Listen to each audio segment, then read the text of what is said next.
Hello YouTube and welcome back to the Vinny G channel, a channel about everything and a channel about nothing. So, what are we going to talk about today? Well, you know, have there been instances in your life where you've been on the internet and you just look at something and you think, wow, that looks great, and how do you do that? It's happened to me many times, especially when I watch people live stream and how they do it. So today we're going to be talking about this piece of software that you're seeing right now called Xsplit Broadcaster and what it does.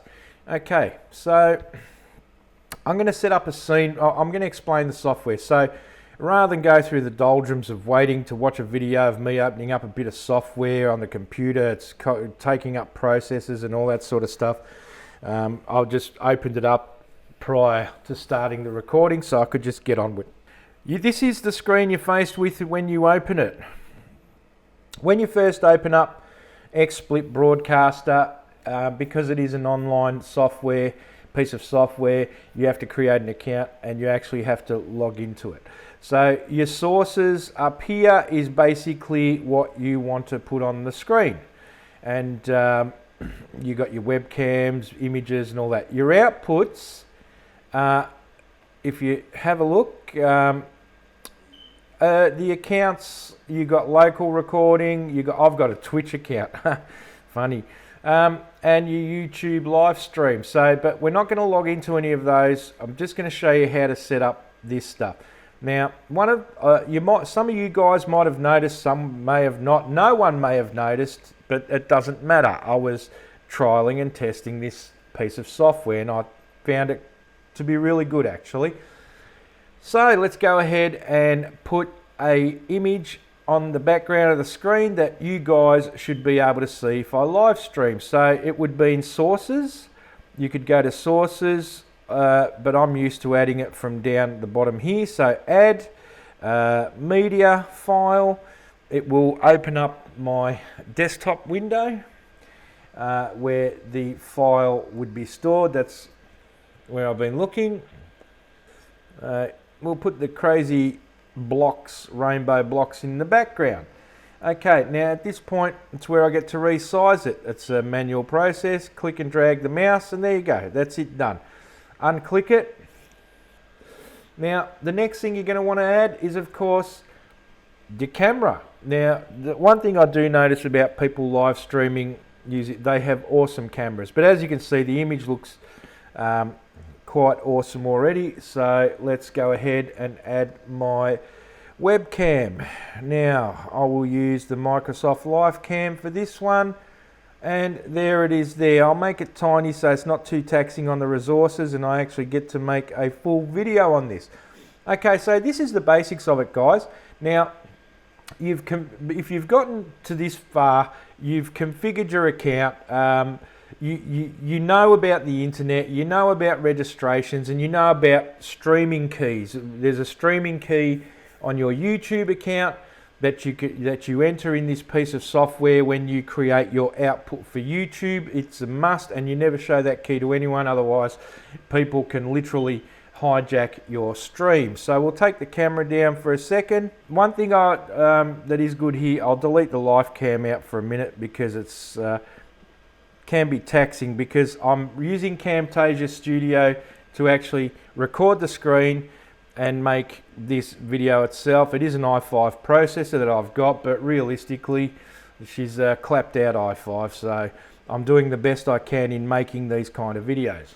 Having said that, someone commented that they liked the way I had the chat window put up on the side of the screen there. So because it's a source, it's something you're bringing in, you go to get more sources, and Xsplit Broadcaster actually has like its own little app store.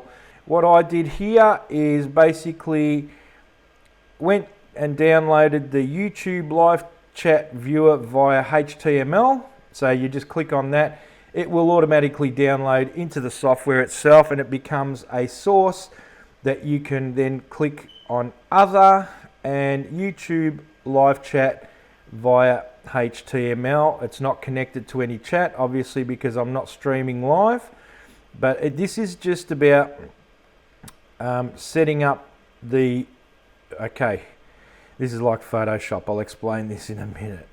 Okay, so I would resize this, say to go here, make it a bit bigger so people can actually read. Okay, now what I meant with Photoshop is if I was to drag the live chat viewer down below that, it would disappear. Okay, it's as simple as that. It would just disappear. Now, with the live chat viewer, I'll drag the picture back now. You would go right click in here to configure it. A window like this one will open up. It requires a video ID. Now, when you're doing a live stream, if you go back to your YouTube channel, and you'll see the live stream in the address bar, at the end of everything, you'll have a series of letters and numbers. You put them in the video ID. I'm not going to go on about it because if you're watching this video, then you have some knowledge, obviously, of what to do. Now, this is where you can have the opacity of the chat box, high, low. You know, you can have a, what would you say, a transparent background and all that sort of stuff. Okay, so out of that. Now, the beauty of this is, we'll set up scene 2. Let's say in scene 2 we wanted to talk about drones. We're going from a different subject while you're streaming and you wanted to talk about drones, but you don't have to talk about drones. You can talk about anything you want. The world is your oyster in this, and if you do it right, you'll have some form of success on it.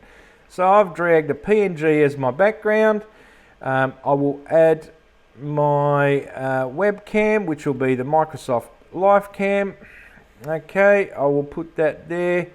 I'll make it small so it's not too taxing. Okay, then I'll go back to scene 1. I will add that in here as well, my Microsoft Live Cam. I'll go here. This is before you stream. You set all this up before you stream, okay? So in scene 2, one thing that I'm missing is the chat. Okay, other. So here we go, and there's my chat window. Put it here, line it up, get it out of the picture, nice and tight. Come back to the drone, put the drone, say, down here. Okay, unclick everything, and you're ready for scene 2. So what happens basically is, this is what your viewers will be seeing on the screen. Obviously, you're not interested in, when you do this sort of format, you're not interested in getting people to interact on video. However, if you have a look down there on the side, you will see that the chat windows are enabled, so you can actually see what people are saying to you as you're talking and doing your stream.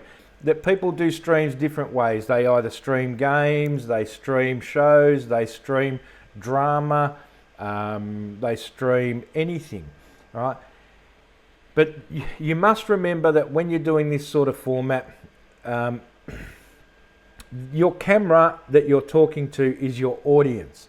So you have to sort of be, I found that you have to be prepared in a way that if you're going to stream something on a subject, okay, we're going to talk about multicolored blocks in the background of this stream, as you can see, and we could talk about the angles, the edges, the bevels, anything in regards to this. And then when you're ready to switch to your next subject, you just hit scene 2. Right, let's talk about drones. And obviously your chat would be enabled. That's not the window you'd see on the side like that. But so basically this is how Xsplit Broadcaster interacts. It meshes in with YouTube, and it's a great format. It's if you have some knowledge you want to share, and I believe all knowledge should be shared, and that's the reason behind this video as well, because you'll see some people, oh, look what I'm doing, I'm not telling you how I'm doing it.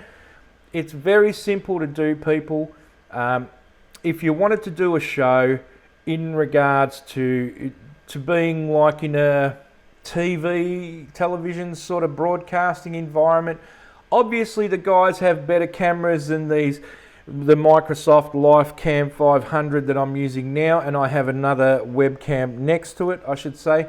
But I've decided to use a Microsoft one because it's a USB cam and it's probably less taxing on the system for the purposes of making this video.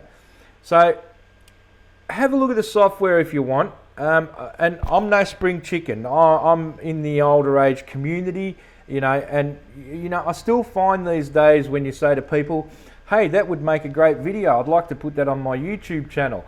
The first reaction I get is, you got a YouTube channel?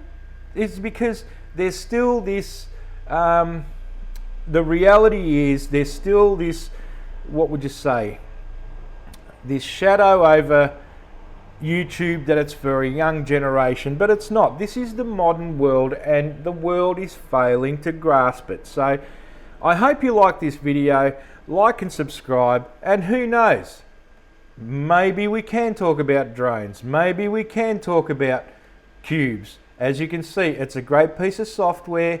It's not hard to learn, and like I said, if you're watching this video, you know something about the internet already, so I don't need to take you through the tutorials of how you log in and all that sort of stuff. That would be just deemed as a complete waste of video space. So I hope you like this video. Do try this bit of software out. Thank you for watching. I hope you like it, and don't forget, down the bottom there, like and subscribe. Thanks guys.